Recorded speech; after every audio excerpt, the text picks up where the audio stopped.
Even though I'm a little sad in the fact that Case Study Vanitas has come to a conclusion for the current season with its episode 12, we do have two really exciting aspects around the corner for the series. But this is my thoughts on episode 12 of the Case Study Vanitas, so let's jump into it. So yeah, I would argue that this episode was a little bit anticlimactic in the idea that we didn't really have any kind of, big boss or anything for us to actually face. I assume we were going to go after Ruthven and it was going to have some big climactic battle, but really wasn't anything here like that.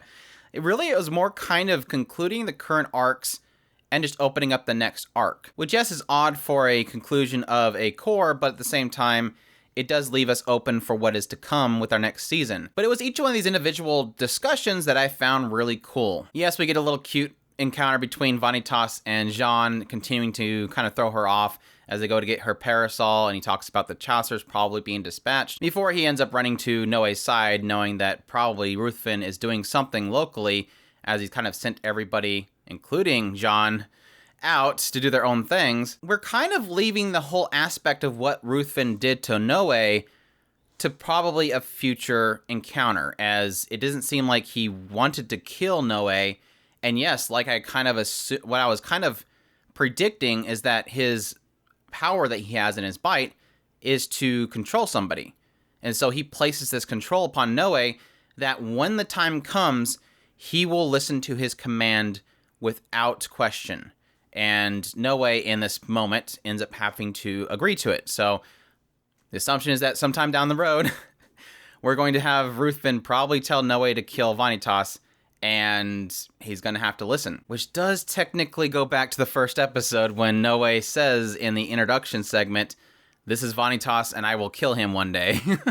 But hey, he could be talking about the real Vanitas that might still be around. Who knows? We end up getting their kind of conversation interrupted by Dante jumping in and mentioning this big beast that they have to go find. Which is, again, I thought we were going to get into that in this episode as its climactic battle, but apparently that's going to be the next arc. So we'll have to wait to find out what this Beast of Gavadon, yes, I'm butchering that, is all about. But apparently it has slaughtered like 100 women and children at some border town. But this leads into like a very kind of funny, but at the same time concerning conversation that happens as Vanitas is still injured from when Jean bit him.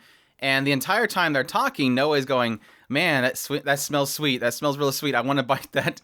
And then he just kind of interrupts the conversation as they're trying to ask him, we cool with going after this beast? To say, look, you smell really good. And he's like, "No, I will tell you this one time only. If you ever drink my blood, I'll kill you."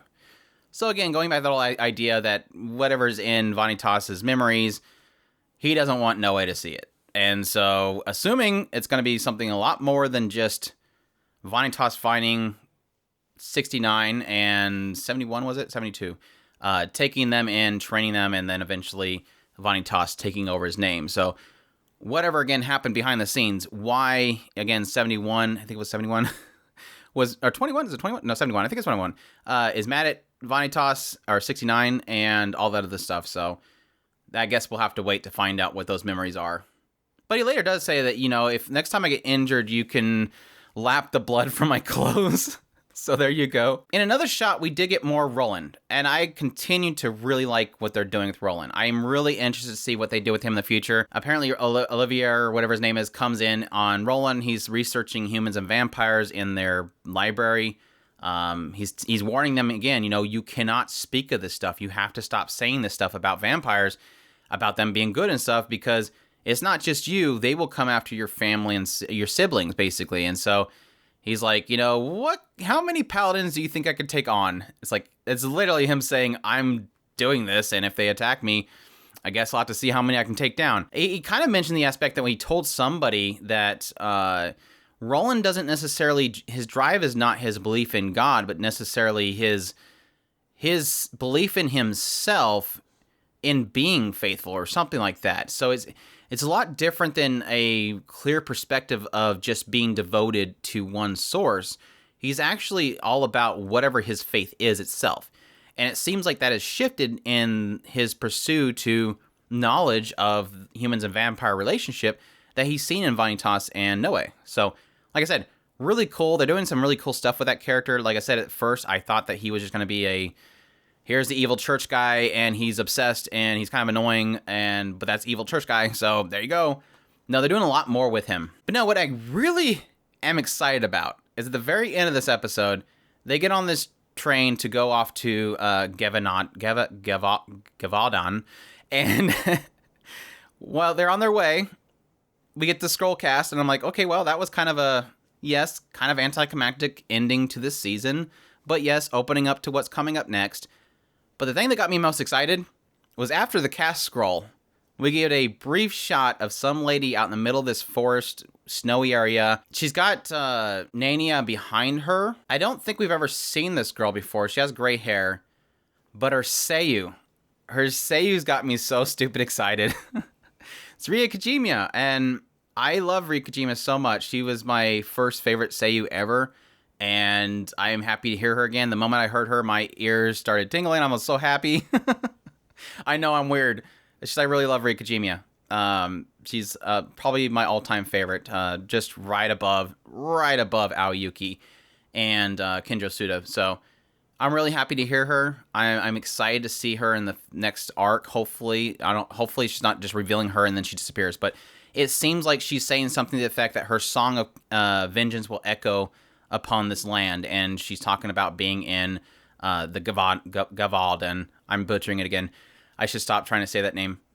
But yeah, it's insinuating that she's there and that she's going to echo this song of vengeance. So really excited about that. So happy to hear her, and it's got me increasingly excited from what's coming up next, even though the fact that I'm already excited just because I've been enjoying this series so much. So yeah, that's pretty much it. Like I said, the entire episode seems to be a kind of a culmination of just kind of wrapping up and seeing what's coming up in the future. It looks like Roland's pursuing knowledge and vampires when he shouldn't do, and it seems like that's going to cause him to become an enemy of the church. Vanitas and Noe are going off to this new land where there apparently is this beast and this other person that I mentioned a minute ago that apparently is singing this echo of chaos or vengeance. So good stuff. I'm definitely excited for it. I hope you guys will join me when that comes around January when we actually come back with that. I will be doing a full review of this show. Later on, I'll post that video, so definitely check that out and give that some views and some likes and everything. I appreciate you guys checking me out every single week. Despite us getting a copyright claim on one of our videos, it seems like they all did well, so I really did love covering this show. It was a lot of fun, and I cannot wait for more. So I thank you guys for watching this. I hope you guys enjoyed my impressions. If you did, leave a like down below. Comment, let me know what you thought of the episode. Subscribe if you haven't already. Share this video if you can. Support us on Patreon if you can. We definitely appreciate the support, and y'all take care.